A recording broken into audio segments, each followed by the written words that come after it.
பாசுரம் 22. அங்கன்மா ஞாலத்து. அங்கன்மா ஞாலத்து அரசர் அபிமான பங்கமாய் வந்து நின் பள்ளிக்கட்டிற்கீழே சங்கமிருப்பார்போல் வந்து தலை பெய்தோம் கிங்கினி வாய் செய்த தாமரை பூப்போலே செங்கன் சிறிதே என்மேல் விழியாவோ திங்களும் ஆதித்யனும் எழுந்தார்போல் அங்கன் இரண்டும் கொண்டு எங்கள் மேல் நோக்குதியேல் எங்கள் மேல் சாபம் இழிந்தேலோர் எம்பாவாய். விளக்கம்.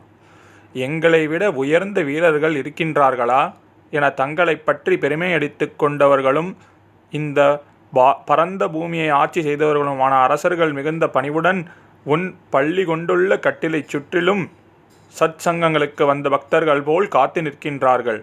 அவர்களைப் போல் நாங்களும் வந்து அணுகியுள்ளோம்.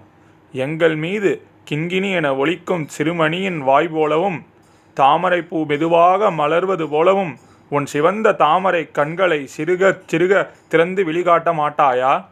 சந்திரனும் சூரியனும் ஒரு சேர உதித்தது போல அந்த அழகிய உன் இரு விழிகளைக் கொண்டு எங்களை பார்ப்பாயானால் எங்கள் மீதுள்ள எல்லா பாவங்களும் சாபங்களும் தீர்ந்து விடுமே.